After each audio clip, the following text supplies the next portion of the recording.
நான் மதுரையில் கிட்டத்தட்ட ஒரு 200-300 நாள் இருந்தேன் நான் ஆடுகளம் படத்தை நடிக்கிறதுக்காக. இந்த மதுரையில நான் ஓடாத தெரு கிடையாது, ஆடாத தெரு கிடையாது.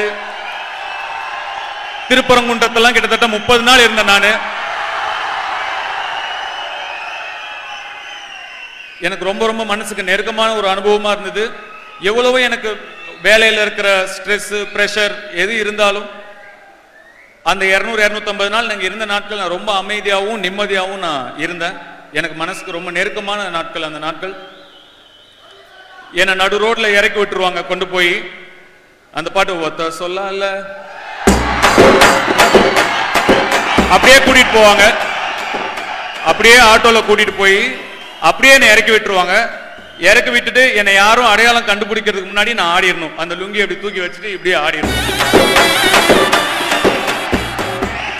ஆனா கிட்டத்தட்ட ஒரு 5-6 நாள் வேற வேற இடத்துல வேற வேற இடங்கள்ல இறக்கி விட்டு நான் ஆடும் போதும் என்ன நிறைய பேர் அடையாளம் கண்டுபிடிக்கல. அப்ப எனக்கு அவ்வளவு சந்தோஷமா இருந்தது. இந்த ஊரோட ஆள் மாதிரி தான் நான் இருக்கேன், அதனாலதான் என்னை யாரும் அடையாளம் கண்டுபிடிக்கல. நான் இந்த மண்ணை சேர்ந்தவன் தான், இந்த ஊர் ஆள் மாதிரி தானே இருப்பேன்.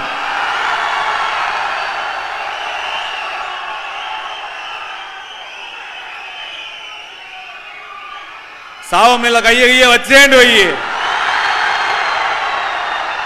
கொண்டே புரு. இங்க இருக்கிற ஒவ்வொரு சேவலும் பந்தயம் அடிக்கிற சேவல் தான். அந்த படம் ரிலீஸ் ஆகும்போது நிறைய படங்கள் சென்னையில ஃபர்ஸ்ட் டே ஃபர்ஸ்ட் ஷோ பார்ப்போம். ஷூட்டிங் இல்லைன்னா ஃபர்ஸ்ட் டே ஃபர்ஸ்ட் ஷோ போக முடியும், இல்லைன்னா அதுவும் முடியாது. ஆடுகளம் மட்டும் மதுரையில தான் ஃபர்ஸ்ட் டே ஃபர்ஸ்ட் ஷோ பார்ப்பேன்னு ஃபிளைட் பிடிச்சி இங்க வந்து ஃபர்ஸ்ட் டே ஃபர்ஸ்ட் ஷோ பார்த்தேன். ஜெயான்னு ஏதோ ஒரு தியேட்டர் நினைக்கிறேன். அந்த தியேட்டர் ஏதோ ஜெயான் முடியும் ஞாபகம் இருக்கு. அங்கதான் பார்த்தேன். அந்த அனுபவத்தை என்னால மறக்கவே முடியாது. உங்களோட பார்த்த அந்த எனர்ஜி